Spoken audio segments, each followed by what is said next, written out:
Hello, everybody. Dinner time is back. It is better than ever. For all of our loyal fans who missed us over the last few months, you now get to see our beautiful faces and you get to see us live on YouTube too. I mean, we're in 2024. Uh, and for all the new people out there that are watching, welcome. I'm Jack Hunter. To my right, that is Andrew Arnold. Two college roommates, good buddies, and sports talk radio hosts that are very serious about this, obviously, as you can tell. We're hoping to do this weekly live show. We're going to go through the biggest things in sports: football, baseball, basketball, you name it. Have a good time, pick some winners. And Andrew, excited to be on here with you. How you doing? I'm great. Clearly, I guess you've just been really upset since the last dinner time show. You just been banging your head against the desk or something. It's been a while though, man. It's good to be back. I think this is adding a whole new level of authenticity to it now that gotta put a face to the take. Whatever we're saying, we're just right here. I don't even have a microphone presently right now to hide behind. Like this is just where we are. So, it's gonna take a little getting used to, but I couldn't be more excited to be back. Really excited to talk some sports. We're entering just some of the best time of year for sports, so this is gonna be a great time. Yeah, so for the folks at home, a little bit about the show today. So off the bat, veggies and desserts. That's our big segment. We're gonna do NFL theme this week with the NFL being in full swing. So one thing that we really enjoyed from the weekend, that's our dessert. One thing that we didn't like, that's our veggie. We have one thing in common, which is something that never happens. Like we usually coordinate the veggies and desserts to get them different. This week we have one of them that's the same. So you know that means like it's a good one. So you want to stay tuned for that. We're going to be playing NFL stock up and stock down, which includes a position group that I'm bringing today. A position group that has been hurt a little bit, both literally and metaphorically by the beginning of this year. Then we're going to go around to Major League Baseball. I'm going to give Andrew his flowers. The Phillies just winning the division. And we're going to give the superlatives. One of my superlatives today, the worst person involved with baseball of the year award. You're going to find out who that is. And then we're going to talk about some college football with the Hurricane coming in and end with some picks. That's the format of the show this week. And Andrew, I agree with what you said. I mean, there are times in the year where like this is the best sports time of the year. I'm not sure if we're at the point now where it's like best sports time of the year. I don't want to just throw that around because we throw that around about every month. But it is a great time to be a sports fan. Definitely ramping up. I think October through February, you kind of have that cross section of a lot of different leagues going at once. A lot of playoffs between NFL, MLB. Some things would be heating up around college basketball through that range. So I think you're hitting really the sweet spot of the year. Some of the colder months, it's some good stuff. Yeah, for sure, for sure. So, a downside of us being on YouTube, we can't play some of the music and the tunes that we would like because we would like our channel to stay up. So, we're still working the production kinks out of this. But let's get into veggies and desserts now. I told you like just a few seconds ago, we never really have the same dessert.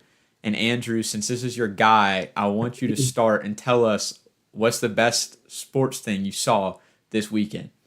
The best sports thing I saw was probably one of the easier times I've ever had doing this segment. Jaden Daniels, man. JD5, he's been dominating the sports news cycle. Special cat. Just a special guy. Set the record for completion percentage as a rookie. Ranks top three all time in completion percentage through 3 games. Oh, by the way, the other guys next to him are Tom Brady and Drew Brees. He has some of the most rushing yards out of rookie quarterbacks. But let's not talk about the stats right now. Let's just talk about the feeling. This guy, I felt things watching him. No, no, I don't even know where to begin. I'll back up. Normally, as a Commanders fan, which I am, when you watch our football team, when the quarterback throws the ball, you wince and you tense up because you're expecting it to be a bad result. When Jane Daniels throws the football, I get really excited because I'm expecting a good result.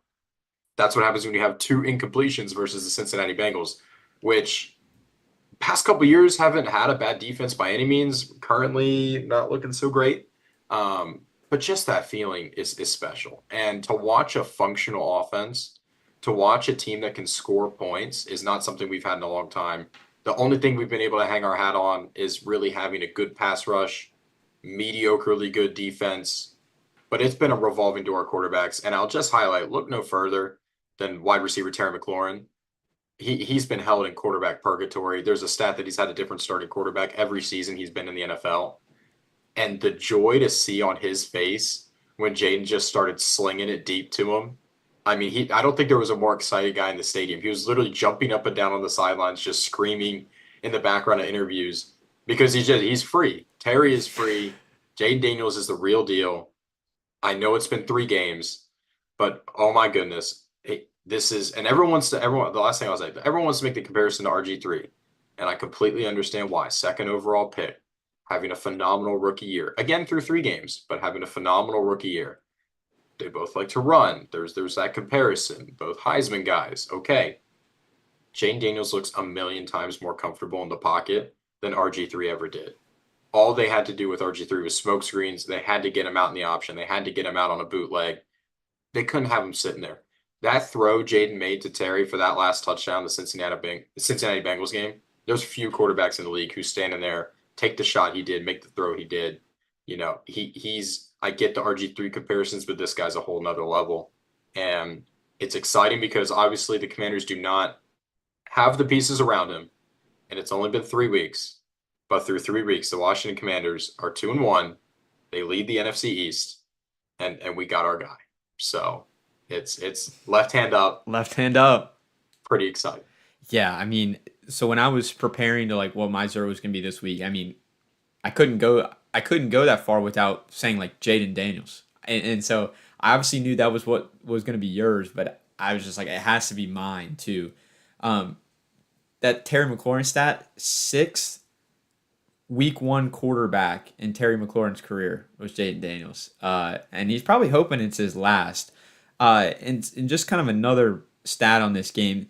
The Commanders are the first team in the Super Bowl era to not punt or turn the ball over in back-to-back games. And you have a rookie quarterback.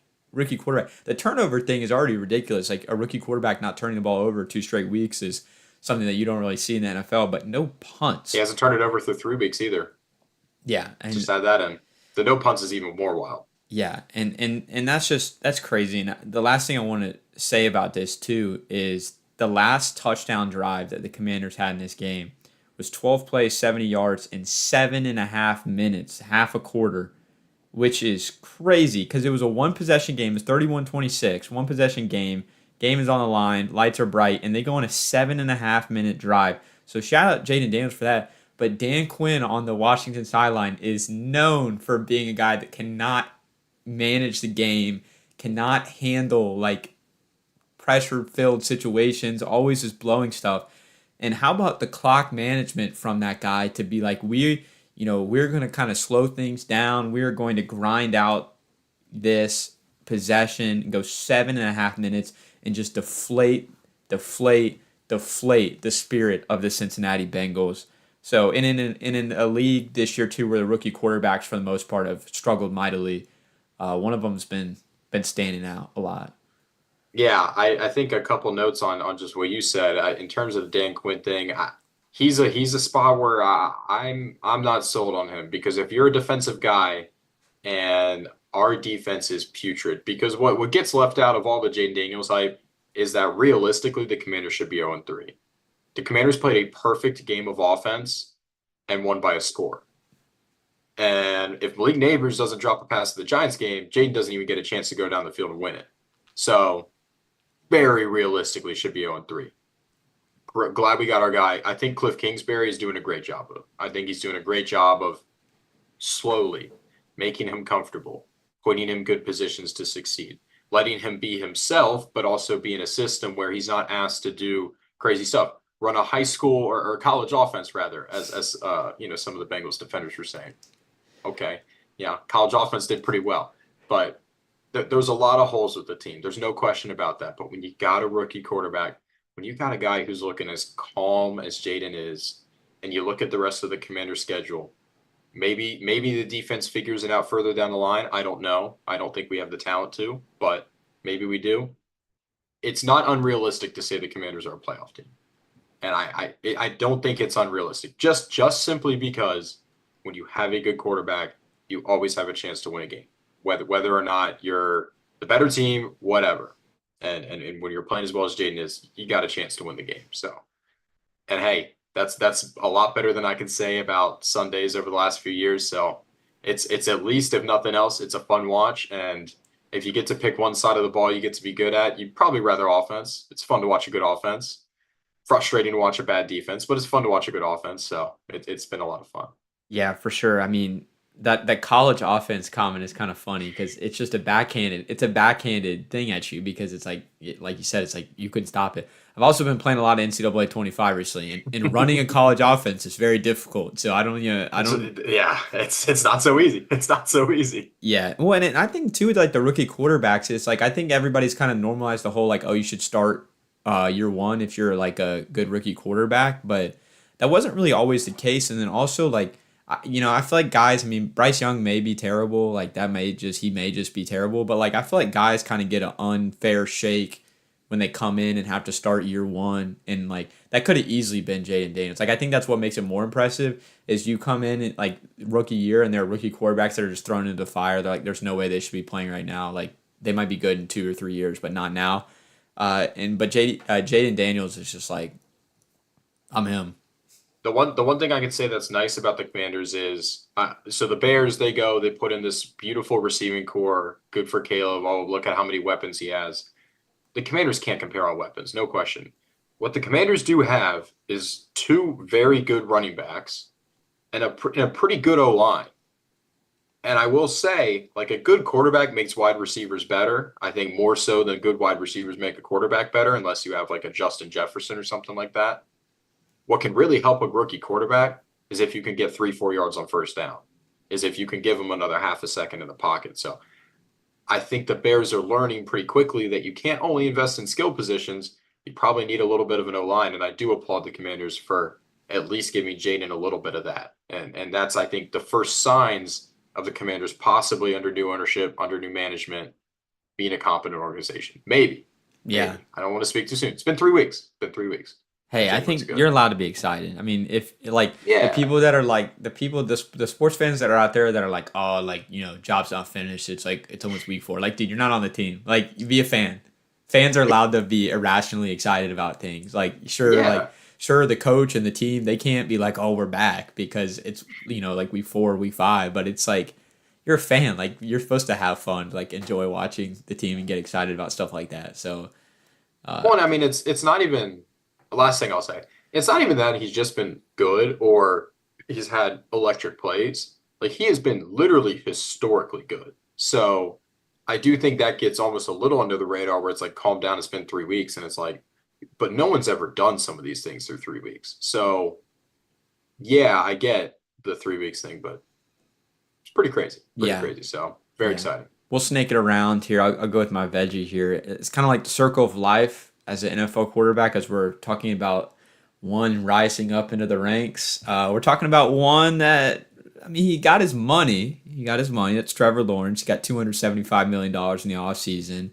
But the Jaguars are going to be losing money putting him out there. Not just him, but he's not been good. He has lost 8 straight games in which he has started as the quarterback for the Jaguars. The last win that he had as a starting quarterback was 10 months ago from tomorrow. It was November 26th of 2023.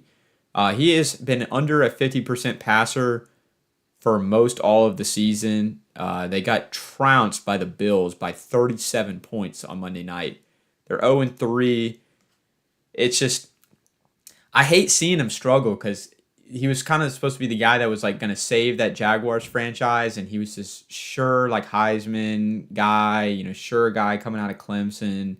And he was kind of the next line of those Clemson quarterbacks, and he's like a can't miss prospect. He's big, he's strong, great arm, fast, strong. So yeah, I was gonna say showed some speed in college too. Yeah. Yeah, and it's just not worked out. Like he just looks like a shell of himself. And the crazy thing is like, oh, he was supposed to save the Jaguars, and now I don't think the Jaguars are good, but I feel like he's hindering them more than like he is good, and like they just need help around them.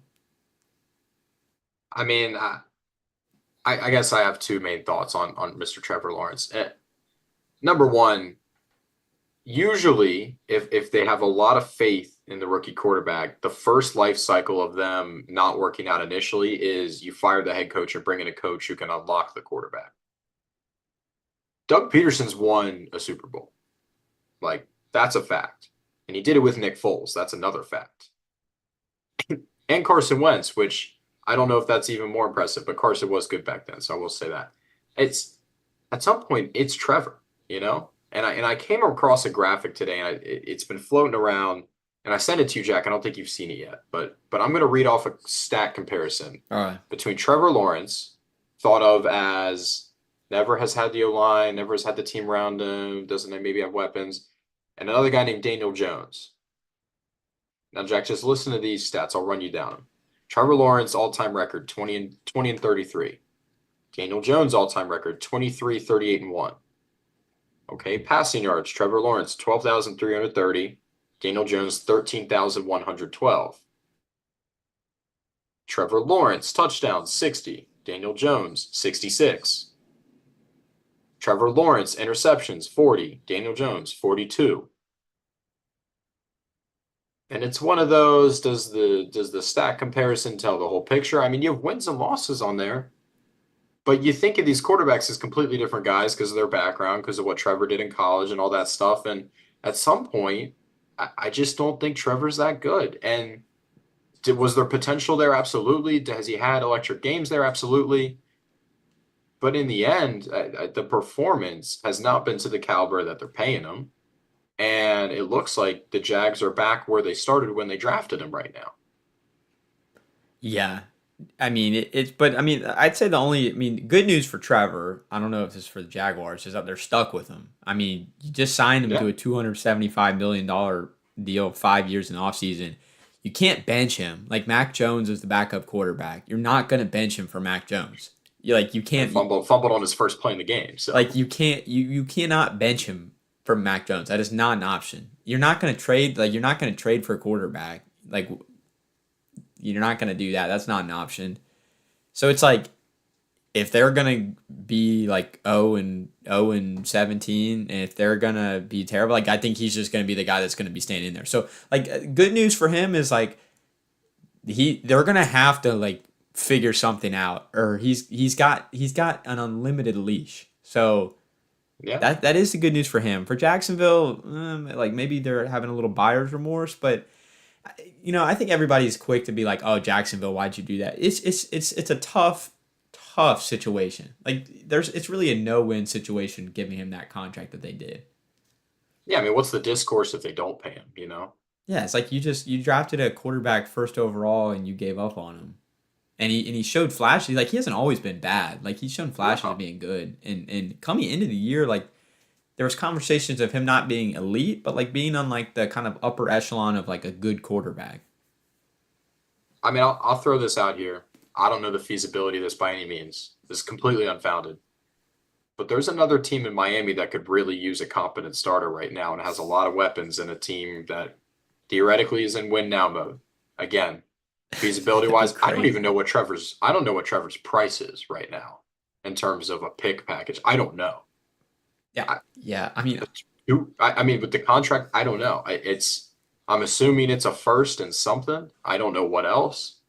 Maybe it's two firsts still. I don't know. I don't know what the league values him at, but there's another team that could use a quarterback in Florida.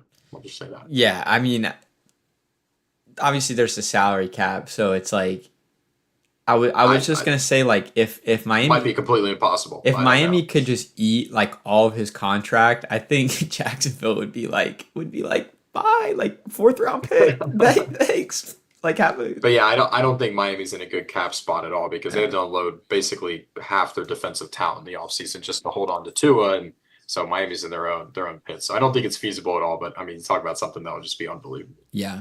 All right, we'll finish our veggies and search segment, and then we'll get to stock up and stock down.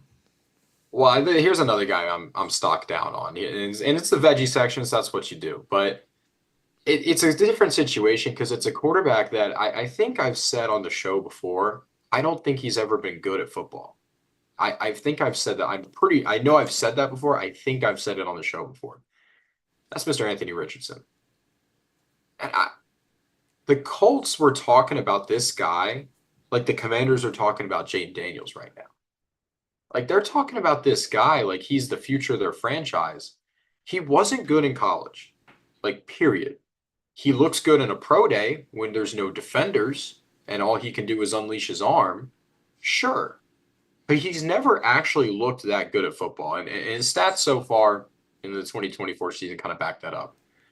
So far, he has a whopping completion percentage of 49.3, 3 touchdowns, 6 picks.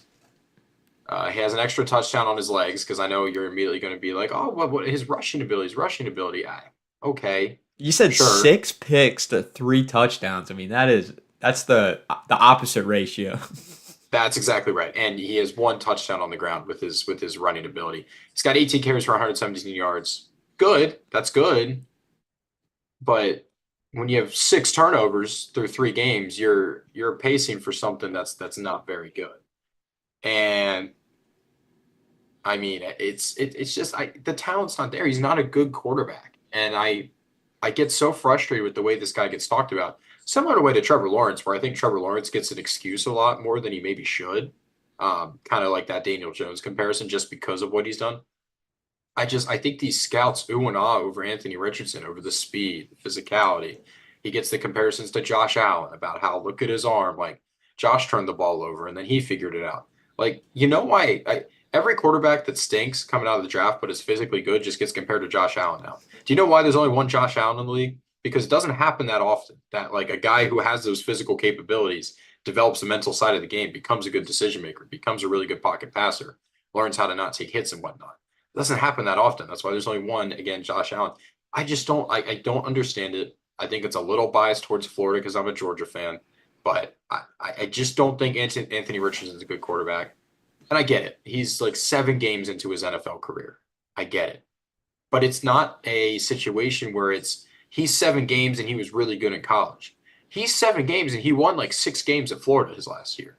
Like he wasn't a good quarterback at Florida. He wasn't winning them football games. Yeah. That's all I'll say. That's all I'll say. I get frustrated with it. I think it's a little ridiculous. And I think Indianapolis needs to just cut loose because I think they're going to be in a situation where they're basically in purgatory with this guy, where the highlights are amazing. And then you look at the stat sheet, he's got more picks than he has touchdowns. So Yeah. I mean, like another Zach Wilson thing on our hands. Zach Wilson coming out of the combine. It was like, oh my goodness, this guy's crazy. And now yeah, he's in backup land. I mean, I'll say it's like my future, the future picks that we're gonna be making at the end of the show, like will reflect my opinion on that. But it's just one of those things where it's like it reminds me of how people were talking about Florida State coming into this year. Like I know it's a weird comparison where everybody's like Florida State, like word coming from camp is like they're gonna be dominant this year. And it's like DJU. it's the same, yeah, it's the same thing with like with some of these quarterbacks or like the hype train. It's like I don't know what the disconnect is. Like, is the organization lying? Are the journalists that are covering the team lying to you? Are they have bad sources? Are they listening to the fans too much? Is it like the fans like hyping him up so much that like the team and the journal like there's a disconnect there where maybe Richardson's just great in practice too, and he just stinks in the games like that. It's the whatever it is. It's like there's always this disconnect between how people actually play and like the narrative of like how good they are, and it's just it doesn't make sense. And I mean, no, I agree. I mean, he definitely gets a season to figure it out. He basically didn't have a rookie year, but at the same time, like I keep trying to say, he's never been great at football. He's never been great.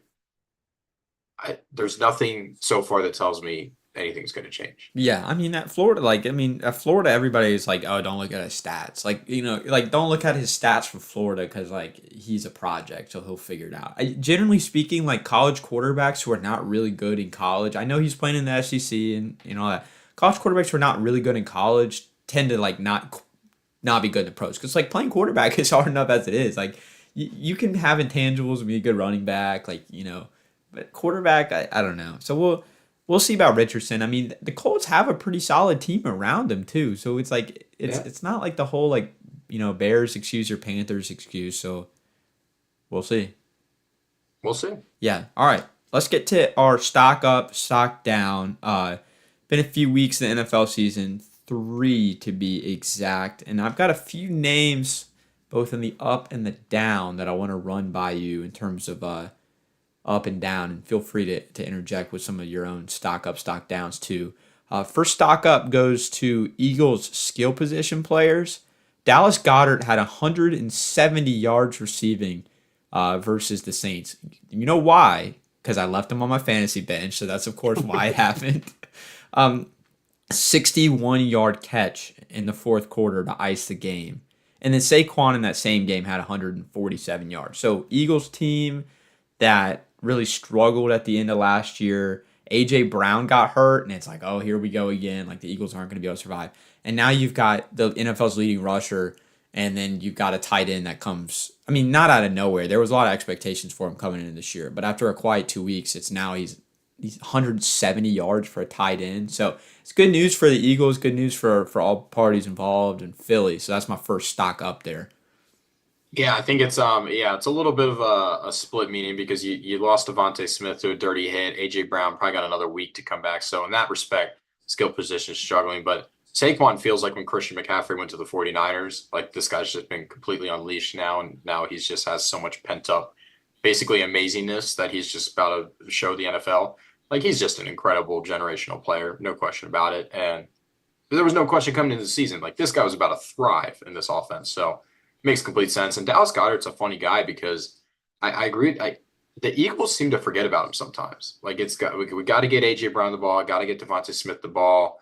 Okay, Jalen Hurts needs a couple rushes. Got to get Saquon going, and they got Jahan Dotson. Everyone's like, oh, wide receiver 3, like this guy's gonna be a stud.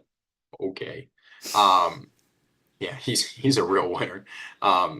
Mediocre at the Commanders, anyways.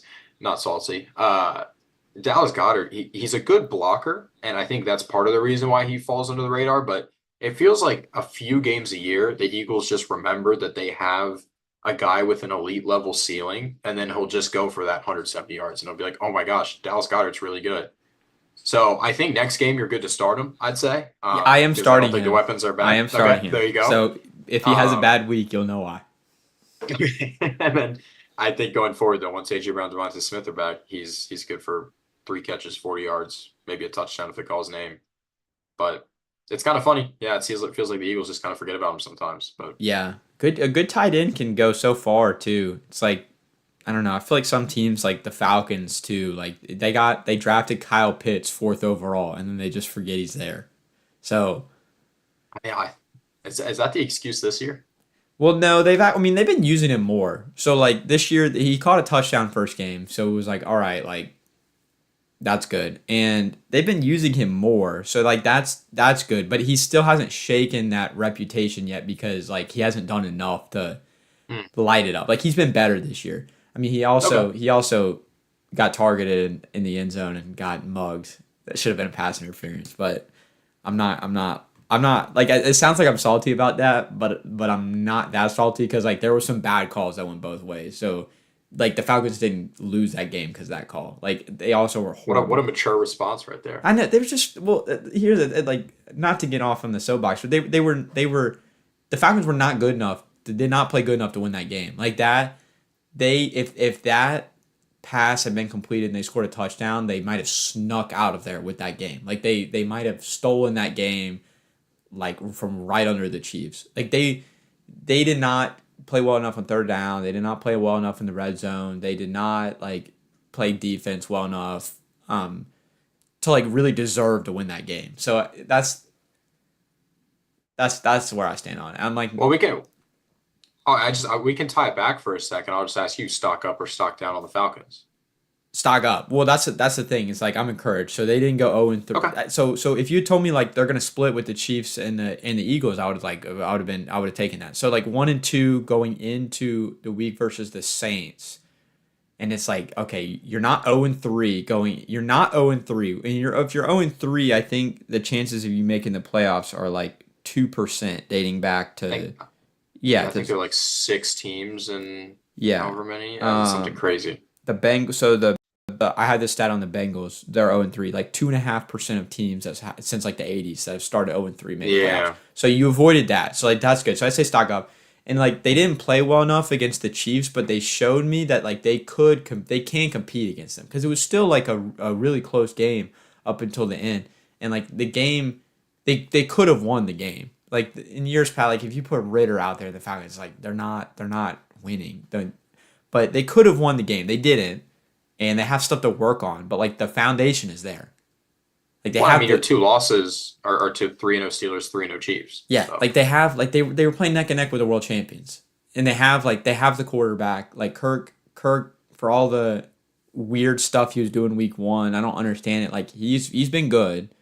The running back situation, the line is hurt, but like the line has been good so it's like I'd say stock up. Like they have to be New Orleans this weekend. They have to. They have to. If they lose to New Orleans and they're 1-3 and they lose that game to the Saints and have to go to New Orleans and try to split the season series, like it'll be terrible. They have to win. But like for now, stock up. okay. Yeah, I mean, it's a tough start to the season. You got two 3-0 teams, two 2-1 teams in their first four games. That's Yeah. not easy. Well, It'll yeah. be interesting, honestly, because I honestly view the Saints and the Falcons as pretty similar teams at the moment, where I just don't know how good or bad they are. I'm not really sure. So it's kind of an interesting matchup. So yeah, we'll tie it out. Stock up. I'm with you on Yeah. that. How about Darnell Mooney? Stock up. Stock up. I mean, Mooney's been a good acquisition for the Falcons. I Yeah. mean, they have like a bunch of guys like that are like that. They did a great job. They got Matthew Judon from the Patriots like right before the year began. He's Yeah. been good, like not great, but like just the fact that you have him is big. They never have pass rushers. So, and Jeffrey Simmons, big time interception off Mahomes. He's picked Mahomes off 6 times now in his career. That's right. Um, and then Bates, Jesse Bates too has been really good. So Simmons and Bates as safety have both been really good. Um, moving on, another stock up. Two running backs that have had quite the road to the NFL. Jordan Mason for the Niners, who was undrafted and is playing his third season, is going ham with McCaffrey out. And then J.K. Dobbins, who missed 2020-21 with an ACL, missed most of the season in 2022 with another knee issue, tore his Achilles in week 1 in 23, and then is returning to the Chargers where he's playing under former Michigan head coach Jim Harbaugh and is lighting it up. So running backs, we always talk about like, oh, what a shame it is that like this guy's hurt and out of the league after like 3 years after being a star. But like this is an example of that position being really cool for both of these guys lighting it up. Yeah, I mean, Dobbins, I remember we were sitting here around this time last year, just basically outlining his injury history and saying, He's like, what a toast. shame. Like, how good was this guy? He's probably never going to do it again. And I mean, he's been the like sleeper and fantasy goat right now. I mean, he's the guy you got in the seventh round that you're just reaping all the benefits of. Him and Jim Harbaugh go like peas and carrots, as my friend Forrest Gump would say. I mean, it's that they are very good. And Jordan Mason, for all the talk about McCaffrey, there were a couple weeks there where everyone was like, wait, is it time to move on from McCaffrey? That was like a legitimate thought in people's minds. That's how good Jordan Mason was after the tackle. I shouldn't say maybe it was in people's minds as it was just a headline on the bottom bar of ESPN while I was eating lunch one day, but they got to fill the time somehow. One other guy I want to throw in there, Carson Steele for the Kansas City Chiefs, another running back who's been really shining. Maction guy that Andy Reid said he found him watching Tuesday Night Maction when he was at Ball State. Said this guy looks really good to me because Andy Reid's just a sucker for football on a Tuesday night. And that guy, I mean, he runs the same way as Pacheco. He runs angry. He's a strong dude. I mean, he's just barreling through the holes. Like, so, got to give some love to our lower D1 guys who are just coming to the NFL, making their way, and he makes it on a roster. And I mean, what a dog he's been too. So got to give some respect to him. I'm glancing at his bio right now, and I see that he's actually younger than me, so that's really tough. Starting to get Man, into we're that. washed. Yeah, starting to see that now. He's over a year younger than me, and so that's really cool. But good for that guy, man. He's been crushing it. Yeah, Crushing it. I mean, he was getting in the rotation with Pacheco still there, so proud of him. But yeah, he's been good. he owns a gator too. Have you heard that story? No, He I don't think I have. it's I don't remember what his like nickname is. He has like a nickname, but he owns a gator. It like lives in a room in his parents' house. Oh, I thought you meant like one of the four-wheeler things. Like he No, no, no, was no, no. He owns like an an alligator. alligator. He owns an alligator Okay. that lives in one of the rooms of his parents' house, and they had to leave Lemon. it. They had to leave it by itself this weekend because his sister was getting married. And he had to miss the wedding because of the game and the reception because of the Oh my game. God. Yeah. Carson Steele's first NFL start for Chiefs includes missing sister's wedding, pet alligator Crocky J. Crocky J. What? It's I'll like have, it's like geez, I'm ultimate sad I didn't find this action. for a nice start. Yeah, this is another headline: How Carson Steele's powerful running style, pet alligator Crocky J, became a game changer in college. That's so Maction. That's like such a Maction. That's such a Maction thing. Yeah, I Wow. mean, that's like he. I want to root for him just against the Falcons. He was just barreling through. Like he's just a power back. Yeah. Like Yeah, he's a Pacheco's got a little lightning. Like he's got a little thunder. Like it's just. I mean, good I mean, call from Andy Reid. he could be fullback too, man.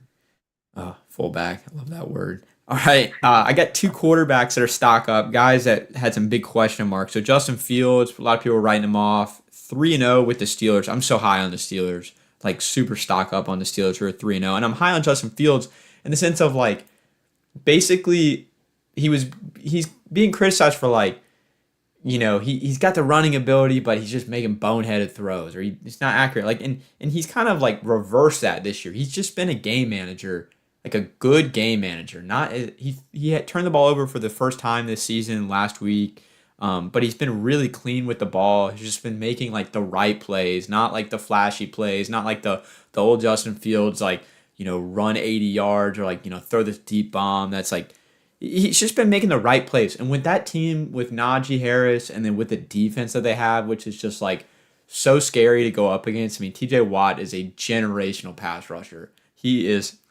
changes entire games. They don't need somebody to come in and like be an elite quarterback. They need somebody to come in and make the right plays. And I never thought I'd be saying Justin Fields is the one that's been making right play. Like he's the guy to do that, but he is. And so like super kudos to Justin Fields. I also want to throw in Sam Darnold in that conversation too with the Vikings. Fourth team in his seventh year, 8 touchdowns through 3 games. People were writing him off too. Like he's bust, and he's looked very good for the Vikings. Different circumstances, but two quarterbacks that are finding new life again.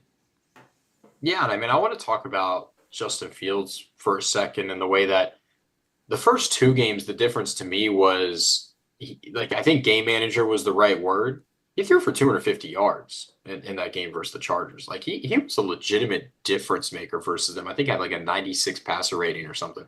Like he was a legitimately good quarterback. And I think that was always the thing about Justin, where it was like, is he in the right situation? Does he have the protection he needs? Does he have the weapons or whatever it is? The coaching. Coaching was a big one. And it was always kind of, this guy's clearly talented. This guy clearly, makes plays on his own. How can we harness it? And who better to do that than Mike Tomlin? And, I'm sure you have your gripes with Artie Smith, but pretty good offensive coordinator. Artie.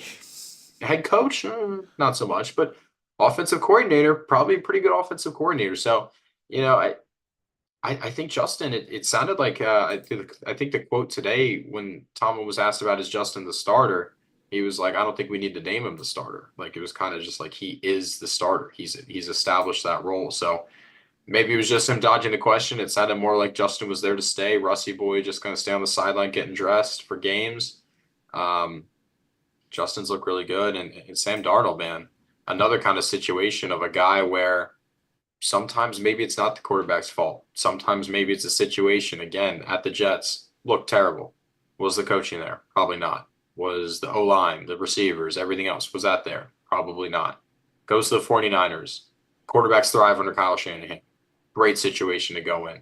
And weirdly enough, to sit behind Brock Purdy, to learn from also probably one of the greater quarterbacks in the league there, which is weird to say because he's a seventh round pick who's probably 4 or 5 years younger than him, if not more, but not a bad guy to be under, not a bad guy to be in a room with. And if you had to ask Purdy, I bet he'd say he learned a lot from Darnold. So Darnold's in his 7th year now in the Vikings. Kevin O'Connell, great coach, and he's got a good situation. Justin Jefferson, one of the guys that I said he's in that category of wide receivers that makes the quarterbacks better. So good for those guys. And it kind of goes to show, even just going off our Anthony Richardson, Trevor Lawrence discussion before, hey, maybe it isn't always a quarterback. Maybe sometimes it is a situation, and you put these guys in different situations. Sometimes they can really show you what they can do. For sure, for sure. Some quarterbacks that are doing great. Uh, I think we talk about a lot about the quarterbacks that are not doing so great. So like, I want to make sure we give the respect to the quarterbacks Yeah, that are doing a good job. And it's like, I think it'd be so difficult too. And this is why I was saying earlier in the show about how it kind of like upsets me about how people will write off quarterbacks like that are rookies and they're bad, because sometimes like rookies aren't ready to start, but they have the teams have to start them just for like the fans, like you or because you have nobody else. Like the Panthers weren't going to draft Bryce Young first overall and then not play him. They weren't, but he didn't have a lot of college experience. There's obviously going to be I mean, compared to like a guy like Bo Nix or Daniels, but you knew there was going to be a transition to the NFL because he's short. Like he's not like he doesn't have like the get like he doesn't have the physical gifts that are going to make it easier for him to transition to the NFL. So like that's a guy that like should probably not be starting week 1, but like the Panthers can't draft him first overall and not play him for a whole year. So, but I mean they should have, but like they're not going to. So the fact that there are some guys out there that, like were in bad situations, played bad at the beginning of their careers and are able to kind of resuscitate their careers, and also like teams were willing to give them another shot too. That I think that's good for the league. definitely. Yeah. All No, right. I absolutely agree. Stock down. Running back position. It's not as bad this year, but the fact that like McCaffrey and Kenneth Walker have been out, and like these teams have not missed a beat. I mean, McCaffrey's the best running back in the league, and the Niners like don't look like they miss him at all, because an undrafted running back in Jordan Mason is coming in and doing that. And then Zach Charbonnet, in the absence of Kenneth Walker, had like over 90 yards and a touchdown. He's also been a big threat in the receiving game for the Seahawks and their win over the Dolphins. It's just the running back position is so weird. It's like it's you want to love these guys and they're so valuable and everything like that, and then it's like, oh, the Chargers like Eckler's washed, and then they bring in a guy like Dobbins who should theoretically also be washed, and then like it's all good. It's just such a replaceable position that it's hard to it's hard to really pick up what you think about the running back position. Yeah, completely agree. I mean, it's another guy you can even throw in that category is Carson Steele for Isaiah Pacheco. That you got this guy who was playing for Ball State a few years back, and Yeah, Chiefs offense didn't really look like they necessarily missed Pacheco. Obviously, they probably could have done better with Pacheco. There's a reason he's the starter, but did it look like there was a gaping hole where Pacheco should have been? No, not at all. Another guy that stood out to me was Zach Moss in Cincinnati. I thought he looked really good on Monday night. And again, the Commanders' defense is putrid, god awful. But I thought he looked really good, and everyone was like, "Why'd you let Joe Mixon go? That guy was so solid for you." And he looks pretty good, or had looked pretty good, but prior to injury in Houston. But I mean, the running back shuffle, it's all kind of just sorts itself out. Tony Pollard's a weird guy where it doesn't seem like he's had, too much of a stick yet. And, on the other hand of that, Aaron Jones has looked good in Minnesota. So yeah, I agree with you. It's a weird position. And even Austin Eckler, if you asked all the Chargers fans, they'd be like, yeah, no loss there at all. To the no, Commanders, he's had a heavier workload than I expected him to. Genuinely, I thought it really is basically a two running back room when him and Robinson are both healthy. I thought it was going to be still Robinson primary, and it still slightly is. But yeah, Eckler's still getting big carries. He still had busted a nice touchdown for the Commanders before. Sad to see him leave that game with a concussion, but yeah, man, what a weird position. What a weird position where it seems like you just get the right athlete, you put them in the right spots. It seems like they're a dime a dozen.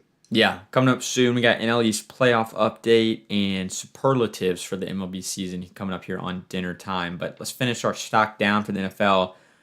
Bengals 0-3. First time in the Super Bowl era that a team has scored 4+ touchdowns. They have not turned the ball over and or punted and lost. Teams coming in that have done that were 26-0 coming into that. 4+ touchdowns, no punts or turnovers. But they lost, so now 1-26. So you talked about how the Commanders played basically a perfect game and still lost. the Bengals offensively lit it up and just got outlit to lose. Well, yeah, and I'll make the one other point real quick because the week before the Giants were then the first ever team to score 3 touchdowns and not give up any touchdowns and lose a game. So if you want any more evidence that the Commanders are genuinely fraudulent, there you go right there. Should like most fraudulent 2-1 in the league, but super fun to watch, so it's okay. I mean, the Bengals are in trouble, man. The reason the Bengals have been able to hang around is because the defense can basically hold everything, hold the fort down while the offense figures it out or the offense gets healthy. The defense was the reason that Jake Browning almost got that Bengals team into the playoffs last year in the absence of Joe Burrow. So the Bengals are in big time trouble, man. I mean, they paid the quarterback, they're not paying anyone else. You've had Jamar Chase and T. Higgins both independently have fights with the front office. I mean, it's unraveling in Cincy, which is just unbelievable because it feels like, and it was just a few years ago, that we're watching this team go to the Super Bowl, and we're saying the window is wide open, future's bright, invest in the team. I mean, you got Joe Burrow in the rookie deal. You're flying. Like you couldn't be in a better spot because you've already made it to the Super Bowl with your rookie quarterback. And now it feels like they're almost getting into almost like a Dolphins situation where the defensive pieces are hurt or not working. You got expensive wide receivers. You got an expensive quarterback. Cap's starting to become an issue. And in the Cincinnati, the owner doesn't even want to invest. So I mean, if there's a team that's stocked down, it is getting rough in Cincinnati. Yeah, and in that division too, like the Steelers and the Ravens are Oh, both yeah. are both really good teams, and you can't start 0-3. Like maybe in the NFC South you could start 0-3, or the was it the AFC South too? Maybe you could start like 0-3, but it's like Yeah. Oh, not for sure. not in that division. I mean, I know a lot of people make the playoffs these days, so maybe it'll be easier for them, but not a thing for the Bengals. All right, how about the Titans? Speaking of quarterbacks, teams giving up on quarterbacks. The Titans got a nice piece of Malik Willis this weekend. The Packers dominating the Titans. The Titans traded Willis to the Packers just very shortly after drafting him, and they basically gave him no time there. Um, and they drafted Will Levis, and Malik Willis just dominated them. So I mean, if you're the Titans, like man, that's got to be such an L. Like, so that the Titans are stocked down for trading away Malik Willis and then having Malik Willis come back to their building and just own them while the quarterback that you picked over him struggled mightily. Obviously, the Packers are a good team. They're well coached. They have players around Malik Willis, but just still not a good look. And Malik Willis handled it great too. They were, trying to get him to be like, oh, like suck it Titans, and he was like, no, like no hard feelings. I'm just happy to be in Green Bay. So good media training by Malik, but Titans, whoo, One, I mean, what a lesson of the high road too, because if you're one of the 10 Titans fans out there, I mean, that's just gonna make you even more mad when Malik Willis is like, nah, they paid me. All good. Like, happy to be here right now. Like, just happy to be in a better situation. Because I mean, the Titans, man, what are they doing? You go and pay Calvin Ridley to give a weapon to Malik Willis, or not Malik Willis, excuse me, Will Levis. You know, Calvin Ridley, oh yeah, known superstar right there. Can be good, has been good for games. I mean, is he really the guy? You got DeAndre Hopkins still on the roster. Okay. You paid Tony Pollard. Okay. And then Will Levis is just throwing interceptions while he's dropping to his knees in the pocket. So, I mean, it feels like Will Levis is in that realm of Sam Darnold back when he was on the Jets, where there's just some plays that no matter how good he even gets, like they have tainted the image of him so much that I just can't imagine he could really come back from it. Because like that picture of him when he's on his knees with the hands on his head as they're like running the pick six back for the Bears in week one. It's like plays like that where like like that remind me of Sam Darnold and just throwing picks across his body in New York. And I don't know. I just think Will Levis he honestly maybe needs to take the Sam Darnold route of like be a backup for a couple years and then in your seventh year try to find a starting spot. Not to write the guy off so soon. He shows toughness. He's definitely, a gritty quarterback. Is he a good quarterback? doesn't really seem like it. Yeah, and I said when I was talking about the Falcons earlier, I said Jeffrey Simmons instead of Justin Simmons, who's a safety for the Falcons, because I was thinking about like the Titans too. Jeffrey Simmons plays for the Titans, and he got in a whole bunch of trouble like off the field, but then he was also fighting with media members. Like there was a viral video of him earlier this year in training camp of him like chirping a guy on the radio. He was like live on the radio, and Jeffrey Simmons is walking by like, "You don't want to talk to me," and the guy's like, here's a headset, come talk to me." And he's like, "No, you don't want to talk to me." Like it was the silliest thing, but like Titans severe stock down. I mean, like Why did they get rid of Vrabel? yeah, Why on earth did they yeah, do that? it's just That yeah. never made any sense to me. But anyways, All right, Dolphins quarterback situation stock down. Skylar Thompson not good. not laughing at Skylar's injury. Not laughing at Skylar's injury. Yeah, no, well, like the thing that I knew I was like, okay, this is not gonna work is they're at the 50-yard line to end the first half, and Skylar Thompson is dropping back to throw, and they literally are not rushing. The Seahawks are not rushing a single soul at him because they are daring him to throw the ball 50 yards, and he would not do it. He would not even like he was trying to check down on a Hail Mary to end the half, and it's like the Dolphins offense with Tyreek Hill, Jalen Waddle, HN, like Mostert, you name it, just all the weapons. Probably forgot like 7 of them because I mean it's the team is full of them. And Braxton Berrios, TikTok star. yeah, that's what I forgot.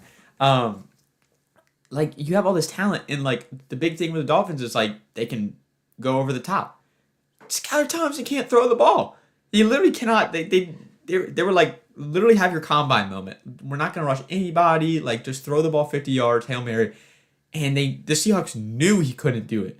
So I mean they've got to get a quarterback. I thought maybe for a second Skylar Thompson, like obviously he's hurt now. Regardless of that, like I thought they had confidence in him. Like I thought good fit. He's already in the organization, but like they cannot do that. They have to get somebody, and there are quarterbacks out there that they could trade for. So they need to get a quarterback because they also can't count on Tua coming back in like 3 weeks too. That they cannot No. count on that. In my mind, the short list of options, the immediate option that came to my mind because of how Justin Fields has played is can you go get Russell Wilson? Yeah, He should be pretty cheap. He should be pretty cheap. Can you go get Russell Wilson? If not, go get Joe Flacco. I don't think that's so ridiculous. Another guy that I think worth a look, maybe, is Stetson Bennett. yeah. I would I I would consider looking. I consider looking at Gardner Minshew. I know that might be like a really controversial because he's been kind of bad this year, but like he's a guy that can throw the ball and like in the right system, like could he do Hey, something? Ryan Fitzpatrick still looks pretty fit on Thursday nights. You don't remember how good he was in Miami, or I shouldn't say good, how electric he was in Miami Good. I for shouldn't that. say good. Electric. Electric, yeah, All right. electric. Yeah. So that and also like I don't know if the Panthers would do this, but like Andy Dalton sell high on him. Yep. I don't know. I don't know. We're just Monday morning quarterbacking here, but No, yeah, absolutely. I mean, we're Monday morning GMing, I guess. yeah, We're yeah. it's a question of if where the Dolphins see their next 3 years. If they still see this as a win now window, Which they try to have go to. get They a have to. which I agree. I think they have to as well. Then I think you should go try to get a guy who can win football games.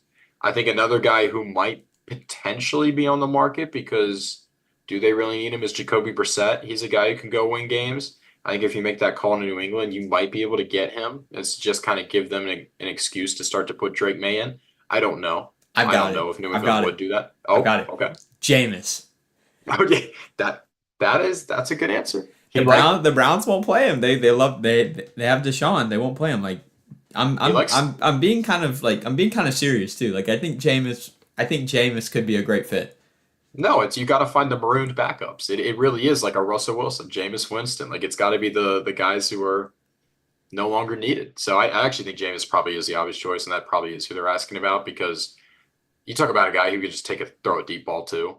I mean, he's going to turn the ball over, but Yeah. He's talk about a guy who's going to linebacker. throw. He's Who could linebacker blind. He's linebacker blind, but he can throw the ball over the don't top. don't throw it over the middle. Dump it on the screen to H-Chan. Let the defense come down, and then just throw it over the top to Tyree. Got it. I think we just solved the Dolphins' problem. All right, last stock down as we're getting through the first hour of the show. Antonio Pierce has already lost the Raiders. I mean, he said in the post game press conference that there are guys out there making business decisions. So in fact, and now in turn, he's going to have to start making business decisions. AKA, the team was given up in their last loss, and it's only week 3. Enough said. Like, you already lost the team. And to me, that's a pretty disappointing thing because he got a lot of steam, got a lot of mojo last year as a guy that, uh, was really kind of like pushing it forward, and as a guy that was Yeah. going to be the next head coach, and now it's like looking like it's a terrible idea. Won the head coaching job because of the way he performed at the end of the year. So he just was that convincing. Seemed like he won the locker room. I, yeah, it doesn't look good. It really doesn't look good. And you talk about some marooned talent, Max Crosby, Devontae Adams. I mean, you just got to feel bad for these guys a little bit that, they're on this team. There's a huge struggle, loyal fan base, loyal everything, just a huge struggle, man. So got to feel bad for him. And I have to think, I mean, do you think he makes it through the season? Is this going to be kind of like a week 11 firing like the Panthers? I don't know. At the same time, his quarterback's Gardner Minshew, so you can put a little blame on him possibly that, hey, you didn't go out and get us someone. So maybe this is a tank year and they give him a year with a rookie. I don't know, but it has not been a pretty start, like you said. Yeah. All right. Well, we're now through the show, so we're gonna step aside, take a quick few minute break. When we come back, we'll give you an update on the NL East playoff race, how the weather is impacting that. A little wrench in there, and then I'll tell you who wins the worst person involved with Baseball of the Year award. MLB superlatives coming up next here on Dinner Time. Don't go anywhere. We'll be back in just a moment here.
All right, we're back here on Dinner Time. Short break after the hour. Get some water, get charged up, and get ready to go for the remaining portion of the program here with Andrew Arnold to my right. I'm Jack Hunter. The first episode of what is this, like season 4 of Dinner Time? Season Three, like, we'll go 3. I mean, we did the one uh episode like in this or a few episodes yeah, this spring. yeah. Probably, Go yeah. We'll go We did a 4. pilot season. Yeah, yeah. We'll go season 4. Season 4 of Dinner Time, but this is the best season of Dinner Time because like you get to see us. Uh, Right here. so shout out to all of our viewers out there. We got Cal Christensen commenting, "Make fullbacks great again." Could not agree Amen. more. We got the chat open, so if you want to leave a comment, we'll get to your comment as well. All right, let's talk about some baseball. So Andrew, I first would like to give you congratulations. The Philadelphia Phillies are Snap the Braves 6-year NL East championship streak, and I want to give you this congratulations because I don't blame Braves fans, but Braves fans at this point are like, oh, it doesn't matter. Like, let them have the division. We're gonna take the wild card. But I, in good conscience, I recognize why Braves fans are saying that because at this point, like, we can't win the division, so we just need to get in.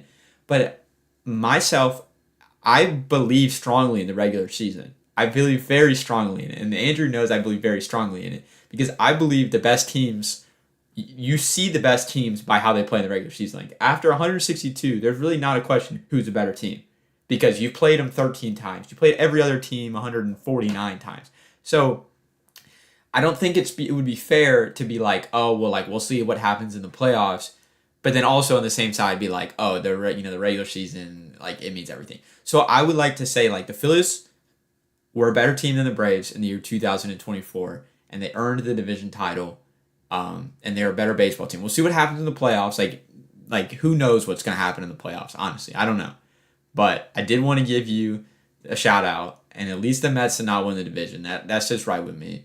Um, for winning the division. Now we got some wild card teams we got to figure out in the East, but the Phillies division champions. So I'll give you some love there. Thank you. And I will say what I do think we were unfortunately robbed of is what would have been probably a really awesome division race had the Braves been able to stay a little bit more healthy. Yeah, Every team deals with injuries, but the Braves have definitely had their fair share, or more than fair share, rather, I should say. So I think we were robbed of what could have been a pretty awesome finish between Braves and the Phillies, and I guess I mean the Mets just suck, so don't even need to talk about them. But what could have been a pretty exciting finish. What I will say is it is funny, kind of the flipping of the script of the Braves being like, or the Braves fans of the last 2 years being, this is stupid. We won more games. Like, why are we getting eliminated by like a team that should be even in the playoffs? And now it's, well, we're in the playoffs. Like, you better watch out. So it's kind of a little bit of a funny flipping the script, but that's what fans are going to do. And I couldn't tell you, I couldn't be, I don't envy the Braves position from the last 2 years, other than depending on how you're counting the years, obviously winning the World Series. I don't envy. I guess that'd be 3 years ago at this point. So, anyways, I don't envy the Braves position because I don't like having to buy. The 3-game series, it's scary and it's stressful, but I don't like it at all. I mean, we have the Padres, the Diamondbacks, the Braves, possibly the Mets, but let's just say the Braves for now. Those are 3 teams the Phillies have faced in the postseason over the last 2 years. Kind of some bad blood there, and it's just terrifying. I don't want to lose to any of them. That would make me so mad. So it's just not a fun position to be in. It's better to be the hunter than the hunted. And, the Phillies are a very good baseball team, a very, very good baseball team. I have incredible faith in our starting pitching. I have incredible faith in our stars, but it's a little different when you're the guy that the wild card's trying to upset. It's just a little more, you feel a little more free when you kind of have the nothing to play for thing. yeah. Pressure's a privilege, as they say, but we won the division. That's exciting, but I honestly could not be more scared for October. Yeah, no, for sure. I mean, so Phillies are 94-65. They won tonight. So good news is that it looks like they're going to avoid that first round. So they're not going to have to play one of those like best of 3. You got to win 2 out of 3. They're scary. Yeah, they're scary. Yeah. So it looks like they're going to avoid that because Milwaukee is 3.5 games back of yeah, we clinched the bye tonight. Yeah, with the win and Brewers loss. Yeah. So that's good, but still, like the best of 5 doesn't make you feel that much better. Like No. at least you dodge that. But honestly, you're saying about that break, it's like you got the break, but like the teams, not just the Braves, have not responded well to that. So we'll see. I mean, I don't envy where the Phillies are, but I also don't envy where the Braves are too. With the rain tonight, it's just stressful. It's just stressful. The game has already been canceled tonight for the Braves. It got canceled earlier today. The game tomorrow night has already also been canceled The Mets are now just one game up on the Braves with 2 games left versus the Braves. And those games are going to be played on Monday, which is the last, which is not supposed to be the last day of the regular season. It was supposed to be on Sunday, but the Braves have a 3 game series against the Royals. So the wild card series starts on Tuesday. So this is a legitimate scenario. The Braves are going to play Friday, Saturday, Sunday versus the Royals. If they do well enough, they're going to play at least one game versus the Mets on Monday at 1:10. If they need to play another game, they're going to play a game that night. And if the Braves, after all of that, after, let's see, 5 games in 4 days, were able to survive that, then they're going to go play 3 straight in probably Milwaukee for the wild card series. I mean, that's like the opposite. That's the exact opposite of too much time. Like, this is like too many games. So the Braves have obviously put themselves in this position, but like, man, it's tough. Mother Nature. You got a Royals team that's fighting for a wild card spot because the Tigers and the Twins are kind of cramping on everything. So they're going to be playing hard. It's going to be a huge series there. And then right now you're just one game back in the Mets. The Diamondbacks are imploding. So the Braves and the Mets could get in the playoffs too. So it's going to be a fun night of baseball. I fell asleep listening to the radio last night. So all was well there. That's a great experience. Just listening to some nighttime baseball on the radio, enjoying the last nights of the regular season. But man, it is a crazy race. And the Mets are going to play the Brewers this weekend too. Brewers have already basically clinched everything, like their seeding. They got nothing to play for. So that's not good for the Braves. But the East it's been good, and that has been dramatic this year. So yeah, I mean, kind of two scenarios, because when you get into this doubleheader on Monday, the way your manager is going to have to navigate pitching, and the way I don't know, it's a bizarre situation. What gives me faith for the Phillies is kind of looking at the days, and what I'm happy that Rob Thompson's done is we have Wheeler starting this Saturday, Nola starting this Sunday. So we have those guys who will probably be within a day of when they'd normally be starting throughout the year. Keep those guys in routine. That's what you want. Just don't want anything to be different. And Wheeler and Nola, whenever they take the mound, there's just a different kind of comfort that you feel as a Phillies fan. So happy on that end. But on the other end, I was looking at tonight, and I literally got the notification as I was looking to see who was pitching for you guys. I see it was a Chris Sale night. Sale. So what? So he pitches Saturday now, and then you have him ready on Tuesday if you make it. What are we? Is that even? Can you even do that? I don't my know. pay grade. Have him on Wednesday, I guess. Yeah. Just do 3 days rest. I guess 2 days would probably be a little ridiculous. So yeah, he's 39. Wednesday for yeah. He's a Cy Young though. Yeah, he's a horse though. You would never know he's 39. I read he's 39 yesterday, and I was like, so he's 18-3 with like a sub 2.4 ERA. So I honestly don't know. I don't know what you do. I mean, I think you have to like, you can't plan for. At this point, like they can't plan for the future, because like you would love to line Sale up to pitch against the Mets again, or like pitch in that wild card game 1, but it's like, they're not in a spot where they can do that. Like, I think they're going to have to pitch him on Friday against the Royals, and then just continue everybody. Yeah. And then, like, whoever you got for game 1 of the wild card series, if you get there, like, if it's Grant Holmes you're rolling out there, you're rolling Grant Holmes out there. I mean, it's unfortunate, but it's that time of the year. So yeah, I mean, you just have to pitch him, I guess. Yeah, you pitch him Friday and then again Wednesday, and hope if you're down a game, he's ready to go, I guess. yeah. So scenario. We'll Not see. good. But it's fun. Frank the Tank Mets fan was not happy the Braves didn't play the game earlier today. What is your take on that? Well, okay. And then we can get to the superlatives and everything. But okay, what do you think about that? I think moving a game up is very difficult, because like everybody's got their routines. Like you're moving the game up, not only like logistically, like everything. So like at the Battery, those decks are work offices. So like you got to get people out of the decks to get like the fans in the decks. But then also like the players, like the pitchers, like they're all of a sudden you're going to tell them like they're pitching 6 hours before. Like that doesn't seem like a big deal, but to some of these guys, it like is like the difference between everything, like, and how their routine and how they go about things. And so I think moving a game back is easy, giving them more time, but like moving a game up on less than 24 hours notice for the fans, for the organization, for the players, it's just such a hard thing to do. So I just don't. I don't really think you ever really see games get moved up unless it's like from further in advance. So I understand why people would want the game to get moved up, but I just don't think that's feasible. But it's going to be a stressful last few days of the season, but I think it'll be fun though. Like I mean, you're fighting for a playoff spot. Like it'd be a lot less fun if you're like the Marlins.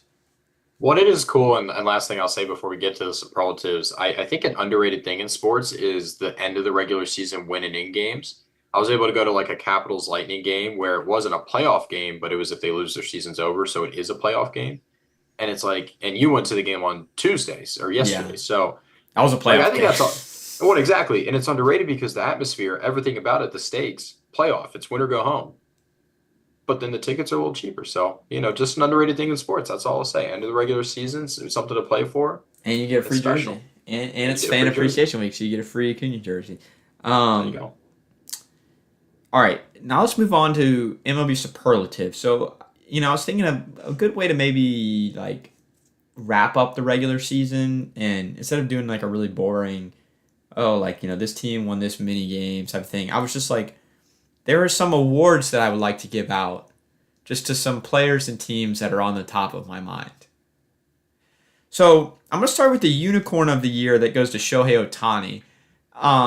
And there's a lot of things you could say about Shohei. You could probably talk about Shohei for an hour, but I just find it so funny, impressive, you name it, that he went from being like Cy Young level pitcher, guy that hits a bunch of bombs. He's hurt, and he's like, I think I'm gonna take up base running this year. And he and he steals over 50 bases, and then he's like, I think I'm gonna try to hit for more power this year, and hits for over 50 home runs. It's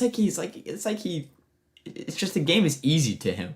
He gets hurt, and then all of a sudden decides to become a generational player by stealing bases and hitting long home runs, and like that just doesn't happen. Like already before any of this, pitcher and hitter, like that does not happen. And then now this, so he is my unicorn of the year. Yeah, I mean, it's kind of funny because it's almost like he just discovered different parts of the game to help make himself a better player, where it was used to be put the bat to the ball and throw strikes. Yeah. And then when he couldn't throw strikes anymore, he's like, all right, so what else can I do? And yeah, like you said, stole bases, mash homers.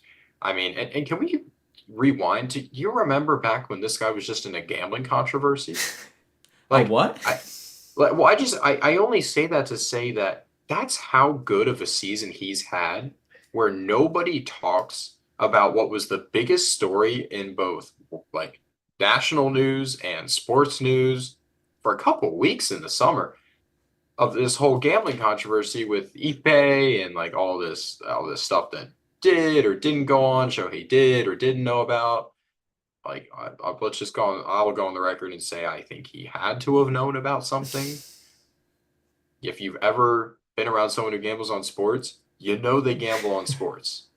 That's all I'll say. Yeah. But like that's all that to say is that's how good of a season this guy's had that no one's talking about that anymore. All anyone talks about is 10 RBIs, double digit RBIs in a single game. It's stuff like that where it's like that's how unbelievable he's been. And it's even crazier too to think about the fact that Aaron Judge is having an unbelievable season as well, and it's frankly just gotten overshadowed. Like it's just yeah, people are talking about him. Yeah, he's going to be an MVP, but it's still just Shohei, and it's just if this guy comes back and pitches, Yeah. I mean, and there was even talk at the start of the year. Hey, did the Dodgers overpay? No one's talking about that anymore. I mean, just to have that level of expectations, this level of delivery, he might be the greatest baseball player of all time. Yeah. It's just unbelievable. I think he's the most talented baseball player of all time. I think you can definitively say that right now. I don't think Right? there's anybody that's like more talent that's ever had more talent than him. I think he's got to keep accumulating it to be like the best Sure, baseball player of all sure. time. But I gotta he's win some not. championships and then Yeah, do all that he's stuff. not But that far. He's not that far off. crazy. It's just crazy to me, like because you know what the story would be if he had a down year. So like there's a lot of pressure, and it just feels like this pressure doesn't bother him at all. And I'm really excited to see him in the playoffs. Like he's never been to the playoffs before, which is crazy. So Yeah, shout out the and Angels for being a terrible franchise. I mean, what if this guy gets better in the playoffs? And I He don't even know probably what will. that What even if looks like. what do But you what if think he does? he could pitch? He could come back and pitch in the playoffs. He's been throwing bullpens. He can't. Oh, you're telling me they can't whip him out for like 1 inning? Totally. Put. Like he could close out the World Series. Imagine he just becomes a reliever now. Yeah, no, he I Like, mean he closed out the World Baseball Classic, striking out Mike Trout, and yeah, he could close out the World yeah, Series. That would be yeah. It's crazy. It's craziness. all right. And it's kind of crazy too. Last note I'll say, even I'm wearing his jersey right now. I cheer for a guy named Bryce Harper, a guy who's had insane expectations, insane delivery, everything like that, and has had a really good year. And don't really hear anyone talk about Bryce Harper. Because Like it's Shohei. and it's because you can't say him in the same breath. He just got his 30th homer last night, I believe. It's just a different level of guy, which is crazy because Bryce Harper is also a different level of guy. So just Yeah. craziness. Yeah. All right. Well, let's move on to my next award slash superlative. The Dollar General Shopper of the Year goes to Braves General Manager Alex Anthopoulos. As you mentioned, this team has just been decimated by injuries this year. Somebody tweeted the other day, he was like, besides the fact that Strider's missed all of the season, Riley's been out for most of the year, Harris been out for most of the year, Murphy's been out for a while, Acuna's been out for most of the year. And then like a lot of players that are supposed to be playing well have not been playing well. Like things are going great for the Braves this year. The Braves, the way people talk about them, it's like they're an under 500 team. This team is going to win more games than they did the year they won the World Series. They won 88 games the year they won the World Series. They have won 86 this year. So as long as they finish 2 and 3, That was a bold statement. I mean, I think they're going to go at least 2 and 3. I mean, I would think so too. I'm just saying. I hope that doesn't age poorly. Yeah, I don't know. Well, anyway, like if they go 1 and 4, they're going to win 87 games, and it's like the point still stands in that like the way that people talk about them. That year they won the division, winning 88 games, and this year they're going to be maybe a third place team winning that. But the fact that they've been able to compete at that level with some of the guys in their lineup has just been nuts. So shout out Alex Anthopoulos. A few signings of note. Ramon Laureano got cut by the Cleveland Indians or the Guardians, excuse me, after hitting like $150 for them. He's been hitting over 300 for the Braves and has been with the team for about a month and a half. So he's hitting over 300 playing every day, which is crazy. Like Classic Braves. he's playing every day. Like Jared Kelenic, bye. Adam Duvall, bye. Because Laureano. Whit Merrifield was playing so bad for the Phillies. They could not wait to cut him. And he is like a hometown hero now for the Braves. He's playing on a broken foot. He broke his foot and is just like, screw it, I'm still going to play. And is hitting about 300 for the Braves and is just lighting up. Gio Urshela, the Twins were like... He's a bum. the Twins were like, we've had enough of you, Gio Urshela. And he's been playing Gold Glove defense for the Braves in like the few weeks that they've had him, and is also hitting like in the 280s for the Braves. Point is being, it's like I just don't know how they can keep getting away with this. Like the Braves sign guys that are bad, and then all of a sudden they just are good. I mean, I'm sure there's a more detailed answer: hitting coaches, culture, all that. All that just say like just Alex Anthopoulos, good job. Because there are guys on this team that it just makes no sense. Yeah, I agree. Whit Merrifield sucks. Like he's a bum. He was an all-star last year. No, I'm just saying that because he was bad for us. I know. It doesn't make sense. It's the same old Braves thing that you guys have been doing for what? I mean, at least 3, 4, 5 years now, where you just get a guy off the street who was underperforming and then all of a sudden just overperforms when he puts on the A. I don't understand it. I don't know why. Like Whit Merrifield was supposed to be like a really key utility piece, like a final like cherry on top of the Phillies roster to give us, depth and longevity and help us win more regular season games, help us go after the division. If anything, he hurt us. So yeah, I don't know what his WAR was on the Phillies. I'd have to assume it's in the negatives. Like Edmundo Sosa was far better than he was as a utility man. And it's just like pay the guy like I don't even remember, some millions of dollars. just couldn't do anything, and now he's great on the Braves. So, well, whatever. It's the Braves. That's what they do. Don't want to see you guys in the playoffs. Don't want to see anyone in the playoffs. I just would rather play a 7-game World Series, not have to do anything beforehand, and roll the dice with that. But that's not how it works. So Yeah. we'll just see what happens. If the Phillies get that 1 seed and the Padres keep that top wild card spot, or if the Padres, heck, if they just win the NL West and the Dodgers get that top wild spot, that's gonna be a fun NLDS round. Let's go to the feel good team of the year. Some are calling them now the Gritty Tigs, the Tigers. That is a actual nickname that the that players in the clubhouse are calling themselves the Gritty Tigs because one team has made the playoffs in MLB history after being 8 or more games under 500 going into the month of August. Since August 10th, the Tigers are 25-10. On that date, they had a 0.2% chance of making the playoffs, and now, as it currently stands, if the season ended right now, they would be in the playoffs. This is a team that I am very happy to root for in the sense of they're not flashy. Like they have the Cy Young winner and Tarek Skubal, but they have a lot of young guys who have gotten healthy at the right time, like Kerry Carpenter, Riley Green, or two guys that come to mind. Colt Keith is a good player for them. But it's just like they're just a gritty team. Like the guys that have been pitching so well for them because hitting wise they've been like pretty average. They've had guys that have come up from who knows where to come pitch for them, and they've been great. So just a good underdog story.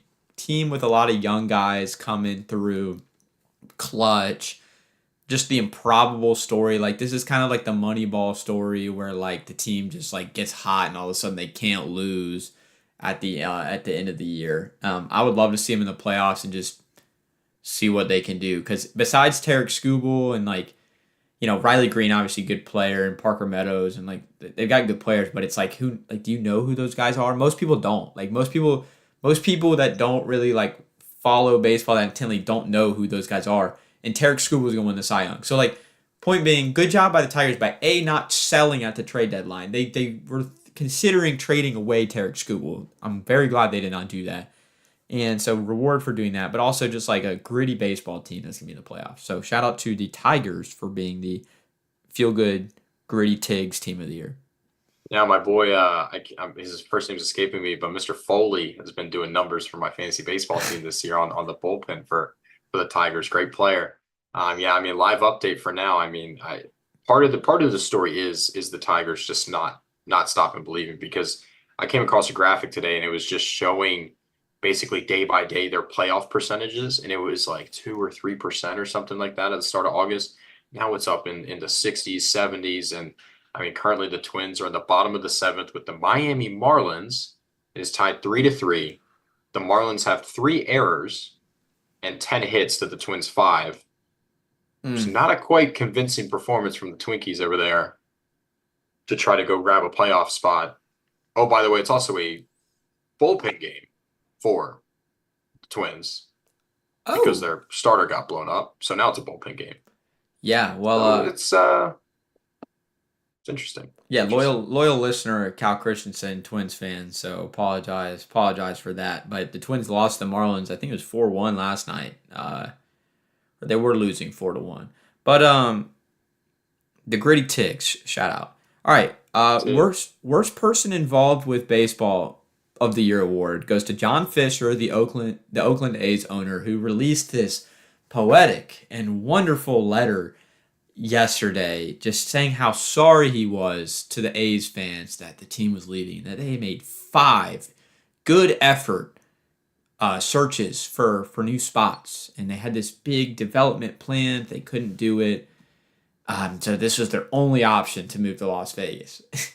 And that obviously all is such a lie. The thing that really, really ticks me off. I mean, there's a lot of them. First of all, they're raising the prices for the final weekend in Oakland to raise revenue. And the game's a sellout on Thursday, tomorrow, their last game ever at the Coliseum. They're raising all the prices for it, which is absurd. He said he wishes he could just talk to every single A's fan and just explain it. The guy dodges the media like he's out there playing dodgeball. I mean, the guy, like, he could dodge a wrench, he could dodge the media, he hides from everybody, unless he is trying to get public money from politicians to build a new stadium that he doesn't want to pay for. And then he's out in the public. So when he says, "Oh, I want to talk to all the fans. I would love to do that." No, you don't. No, you don't, because you hide. You all you do is hide until you want to get public money. So look, I don't even think that they've made any like actual progress on this Vegas stadium. So I'm not like completely ruling out them actually going to Vegas. Like I'm not positive they're actually going to end up in Vegas. But this whole thing about how this thing is Oakland has ended is just like so terrible. I listened to the A's game last night and like the fans were so happy. They had a walk-off hit. The team is young and looks promising, and it'll probably just be the same thing where they trade them away after they become good players. And they're playing in a minor league stadium for the next 3 years. So John I was Fisher, gonna say no matter what, they're in Sacramento next year, right? yeah, I think for the next 3 years they're supposed to be in Yeah. Sacramento, which is a minor league stadium. So I mean that's They'll just fill maybe they'll fill the park. well the thing is like the thing is they have a sellout on Thursday, and that they always filled the park when the team was good, and they were Yeah. like so. The thing is, we've talked about this before. John Fisher's like trying to make it seem like the fans are bad. The fans in Oakland are great fans. It's just he has done everything possible to try to get them to not show up, and then when they don't show up, it's like, oh, we just can't make it work here. Yeah, yeah. I mean, you can make an all-star team out of former A's players on different teams, including your own boy Matty O. I mean, there's so many former A's players throughout the league. They're a glorified farm team for how it goes. I mean, Brent Rooker is absolutely electric. They got the guy Miller on the bullpen. Mason Miller, yeah. Yeah, Mason Miller before like he was going to maybe be a big deadline acquisition, but I think he got like a little bit injured before it. But yeah, they've had great players, and like you said, I mean, the fan base is ready to root for this team. The fan base loves the team, but at the same time, it's like you see with the White Sox, like you're not gonna go watch a team just get blown. Like when a team's winning 40 games a year, yeah, you're not gonna go. And it hasn't been quite that bad in Oakland, but for some years. But it's yeah, just a terrible situation. And it's just stupid because it is a lot of lies and it's a lot of greed, and it's always frustrating when owners just want to move the team and then get the city to pay for it because somehow the billionaires can't pay for the stadium, and it's just all the most ridiculous thing ever. And it's just a bad situation, but like you kind of alluded to, I think it's a non-zero chance they come back to Oakland at some point. You never know. So we'll see. Yeah, yeah, for sure. Coming up next, we'll preview Bama at UGA, get a quick thought on that, and Illinois, Penn State. You got something you're going to share for that. And then we'll get our picks and finish things up here on dinner time. My last one, Manager of the Year that better win in October or he's gone award goes to Aaron Boone. Great job by the Yankees this year in the regular season. Won over 90 games. There's not going to be a team in the MLB that wins 100. But the Yankees are looking good in the AL East with the Orioles kind of on their tail. Aaron Judge, just another Aaron Judge historic season. Soto's been fantastic. They got Jazz Chisholm. The pitching is there. John Sterling has come back to the Yankees to announce the playoff games. Like, this is the year the Yankees have to win the World Series. They have to win the World Series this year. And Aaron Boone has always kind of gotten a little bit of leeway because, they've been good in the regular season. Like this year, if they do not win in the playoffs, that man will not be the manager of the New York Yankees going into next year. When I think about one team that You think? yeah, Okay. they've I don't know, they've just done it before where it's like they have great regular season and they don't get anywhere in the playoffs, and it's like how many great regular seasons can you have before something needs to change? Like it really for the Yankees, it kind of just comes down to what type of ball they play in October, because they're going to be a good team. So that's just my opinion. I think he's going to be gone if they don't at least make it to the World Series, which is such a I, such a I terrible would spot. I would say if they go to Game 7 of the CS, I think he has a 1 year leash. I think yet I don't think that's quite enough. If they lose in the DS, he's gone. Losing the wild card, definitely gone. I think Game 7 of the CS, like if he loses it embarrassingly in the CS, yeah, also gone. I think if it's Game 7 of the CS, maybe maybe he's still there. But Yeah. I do think what's interesting is it's setting up where I'd like to say, obviously through my bias, that Yankees Phillies would be a classic World Series matchup, but Yankees Dodgers would be something pretty special. Man, that would Judge versus Otani for the World Series. Neither of them have a World Series trophy. Like that'd be good for baseball. I'll say that. I'll say that. And All I, right. and I don't think the Phillies would be bad. The Phillies have an incredible environment, and I think it's just because the Dodgers are such a brand, and it's New York and LA, and it's that, so I don't think I think Philly's definitely the second best matchup for the Yankees, but oof, Yankees Dodgers, that would be something. And knowing baseball, it'll probably be The Padres versus the Royals. Yeah, or the Tigers. Right? The Tigers will make it there. Right? So, Yeah. I anyways. mean, we had Diamondback to Rangers last year. That was so random. That was Yeah, they've random. been great this year, especially the Rangers. Yeah. All right. Let's transition last full segment here. College football. Number 4, Bama. First time as a home dog since '07. We're still keeping an eye on the weather for that, but they're hosting number 2, Georgia. The big storyline coming to this, Kirby is 1-5 in his career versus Alabama. Georgia's 49-2 since November of 2020. 2 losses to Nick Saban and Alabama. So the big question is now that Saban's gone, does this streak end? And I feel like both of these teams have so much to gain and so much to lose through this game. Yeah, no, that's very true. And I think it's a misleading stat to say Kirby has that record versus Alabama at this point. He has that record versus Nick Saban. It's Nick Saban's Alabama, Alabama's Nick Saban. Is DeBoer as good of a coach? That remains to be seen. That basically gets revealed in games like this, essentially. What I will say about Georgia is I think Kirby Smart, off a bye week, with that amount of time with his defense, going against a quarterback like Jalen Milroe, having the end of the season the Georgia football team had against Alabama last year, I think this game's going to be hell for Jaden. I think it's going to be a really tough game. Georgia's secondary is very good, and Jaden Milroe is not an elite passer of the ball. He's a guy Yeah. you got to contain in the pocket, no question about it. I think that's where this game gets lost because what doesn't get impacted by the momentum of the crowd as much? Your defense. And I think Georgia's defense, that's been what they've been able to hang their hat on over the last 4 or 5 years of success, going back even a little further in the Kirby Smart era. I think you give Curry the bye week going into it. I think this defense is going to create a lot of trouble for Jaden Milroe, and I expect Milroe to turn the ball over once, if not twice, in this game. And I think in games like this, that's the difference. And you got a guy in Carson Beck who's played in big games before, so I'm not as worried about the Georgia offense going in there. And the final point I'll say is that it's not unrealistic to say maybe this is actually the easiest game of Georgia's stretch they have coming up, because going to Texas and going to Ole Miss are pretty tough. Yeah. Hard to say. I think Texas is obviously the top of the bunch. Hard to say if Ole Miss or Bama are better. So realistically, this might be one of the more winnable games. Probably is one of the more winnable games. You have the newer head coach there, less experience in big games like this. So this, I would put a firm stamp on this game as a must win for Georgia. And if Georgia doesn't win this game, you got a really tough time, because looking at you in November is a very good Tennessee team as well.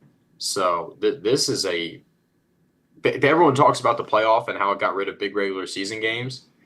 Because of Georgia's schedule this year, realistically, I think this is a must-win game. Yeah. I mean, yeah, if they lose this game, then they're going to have to go really, like, they're going to have to go definitely 2-1 or 2-1 against Texas, Ole Miss, and Tennessee. They can do Yeah. that, but they don't have as much leeway. Like that. That's a difficult. Yeah. That's I guess difficult. I should must win in the sense the road gets a lot Yeah, harder it if it you don't just win it just this. narrows. It just narrows. I agree with what you were saying. I mean, Alabama's schedule is really tough too.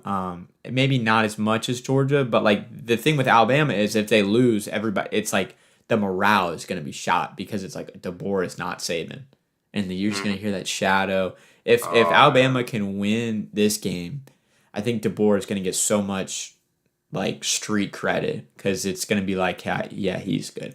I think the thing though that I'm worried about, so Milrow, great like underneath passer, deep ball. He's got the deep ball. Him and Ryan Williams have been just electric this year. Like middle of the field, intermediate passing, not really a thing for him. So I think the matchup I'm looking at is like big plays for Alabama. Like, can they connect on like one or two big plays for touchdowns? Um, and that UGA secondary is a really talented group. Like Malachi Starks, safety's an All American player. He's really good. But Ryan Williams has 4 touchdowns. He scored an 84-yard touchdown. That's his longest one. Georgia's pass defense is allowing less than 100 yards per game passing. So it's like that is just a matchup that's just going to be what I'm looking out for. Like, can Georgia force those turnovers? Like you seen that 1 or 2 turnovers on those deep balls, or is Alabama gonna end up scoring 1 or 2 touchdowns on balls down the field? Because I don't think Alabama's gonna have much luck like just throwing the ball over the middle or doing that. Another thing too, last thing I'll mention, weather. Like if there's weather, because I think that's a Georgia benefit because when I think of a team like in the trenches that could really just grind out a game, that's what they did versus Kentucky on the road.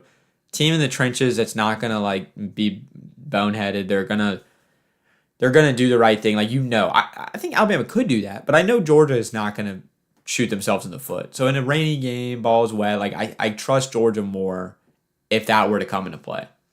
Well, on a team where you prefer your defense, even though the offense is special, Carson Beck's good, ETN's very good. In a team where you still probably prefer your defense, obviously weather helps. I'm looking at Malachi Starks too on kind of on the defensive end, looking for him to have a big game. Two thoughts on Georgia before we can move on. I think I'm actually thankful for the Kentucky game because your team's been tested on the road. You obviously don't want to play a bad game, but you get to go into a bye, figure some things out. Sometimes Georgia's good for that every year.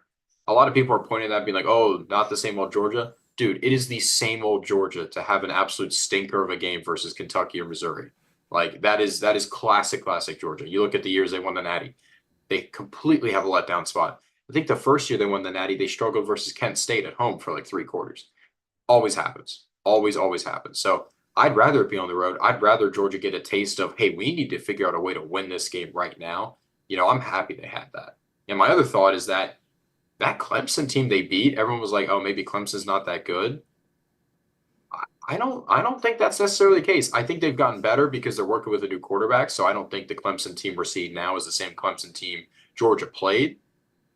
But I think Clemson's shown they actually have a good amount of talent and are pretty competitive and can still whoop up on some teams. So I think that win looks even better now. So I do think that Georgia into this game could almost be a little underrated because I think the Clemson win gets written off a little easily. And I think people look at the Kentucky as such an anomaly. And I guess through my years of rooting for Georgia, doesn't really surprise me nearly as much. Yeah. And it feels like that's the classic Kirby where struggle with Kentucky, go beat Tennessee by like 30 the next game, something like that. So Yeah. just kind of a pattern I've seen, but it's an exciting one. And hey, how about this top 4 matchup, week 5? That's pretty awesome. Love to see it. I mean, conference realignment, it sucks in a lot of ways. But I mean, the fact that we're getting UGA playing Alabama, Texas, Ole Miss, and Tennessee this year in a short stretch, pretty cool. Pretty cool. I think toss up. Like I think this game's gonna be a toss up personally. I'm leaning towards taking Alabama to win by like 1 to 3 points. That's fair. I mean, the spread's 2.5, so you're kind of dead on in that respect. For me, I agree with you on the fact that it's a toss up. And I think when you look at the toss up, you can go one of two ways. You can say I'd rather take the home team in a toss up, or you can say I'd rather take the experienced head coach in a toss up. I'm going to go with Kirby, obviously. Makes sense. But I think those are kind of the two ways you kind of think about it. And I'm not going to really call anyone crazy for thinking about it either way. Yeah. All right. Illinois, whiteout, Special team. Penn State. What's going on? I mean, their head coach's name is escaping me. Big guy, football guy. Brett Bielema. Thank you. He was throwing a little shade at Penn State, which I kind of loved, saying that Saturday night at Penn State whiteout's nothing compared to that Friday in Nebraska. They've already gone into a tough road environment. They've already won in a tough road environment. He was kind of throwing a little shade at Penn State, saying, yeah, whiteout game's great when we were playing Minnesota. Yeah. Whiteout game's real intimidating when you're not playing a ranked opponent. I like Illinois this weekend. I like them a lot. I think it's a 17.5 point spread. I think it's absolutely ridiculous for a team that just went in and beat a competent Nebraska team. It's weird to me how the narrative shift where Nebraska beating Colorado suddenly is a good team, and then when Illinois beats them, who's also a ranked team, suddenly that doesn't look as good for Illinois. It just looks worse for Nebraska. I think Illinois is criminally underrated right now. I think their defense is for real. I It think Raiola always is a very is. good quarterback, and I think Illinois' defense is really good. And I think Illinois' quarterback's a dude as well. Like I think he's just a dude. He goes out there and slings it. He hangs in the pocket, he takes hits, he slings it. So I think this Illinois team's for real, and I think they have a really strong chance of going in to Beaver Stadium and winning. So All right. we'll see what happens. Yeah. Well, I like that. So I think I'm still going to take Penn State in that game, but I think Illinois will Okay. cover. All right. Yeah. I think they'll cover. Yeah. Yeah. I think realistically, like very realistically, it's a one touchdown game. I like it. Maybe that edge goes to Penn State, but in my mind, it feels like these teams are one touchdown game. Mind you, Penn State almost lost. Like it was. I think they're what an eight Yeah, they've point been a victory over weird. Bowling Green. he- I think it was Like, closer than that. I don't know. It's been a weird. They were am I? down for a while in that game. They've been a weird I mean, team this it's year. yeah. Well, I mean, they've just been kind of the same old, and the whole thing about Penn State is they can't win the big game. Suddenly, with an expanded playoff, they're like, oh, this is great for Penn State. Doesn't mean they're going to suddenly be able to win a big game though. That's such a shot. Oh, expanded playoff, so great for Penn State. Yeah, like, oh, it's good. Penn State's 10 seed can get in now. I mean, look, they have a win over West Virginia at West Virginia. West Virginia doesn't look that good. Bowling Green, 7 point game at home. Oof. Okay. 56-0 win versus Kent State. Doesn't matter. So it's their first test as well. And I would say Illinois is a little more battle tested there too. So we'll see what Yeah. happens. We'll see what happens. All right. Well, we're talking picks, so it'd be natural to transition into our final segment. We got a college pick of the week and an NFL pick of the week. Off that Illinois, so I'm going to take Central Florida minus 14.5 points versus Colorado. They're playing in Orlando for this game. Obviously, a big number. I kind of thought it was going to be less than a two touchdown. I thought it was going to be like a 13.5 number. That'd have But been nicer, yeah. yeah, but I'll take 14.5. So UCF, they run the ball extremely well. They're the second ranked rushing team in the country, just shy of 350 rushing yards per game. They're the first non option rushing team in the country. Um, they had a big road win versus TCU in Fort Worth and then just had a bye. So they are coming off of an off week after a road win. So they've done all the right things. Colorado got whooped up on the road versus Nebraska, and their only real road test. Colorado State is like right near. It's literally 60 miles from them, so I wouldn't really say it's a real road game. Their only really real road game was versus Nebraska. They got whooped by Nebraska. So in terms of being on the road, they haven't shown any signs of being good.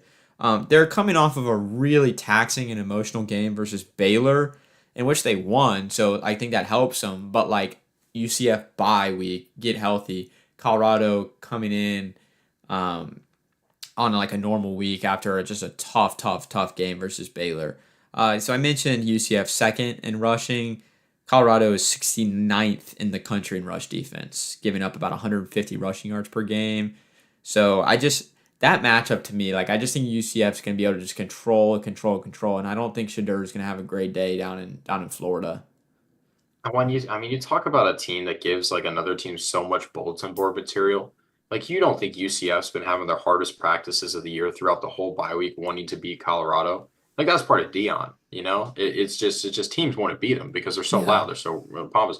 You got to contain Travis Hunter. I mean, you just got to contain him. You got to take away the big plays.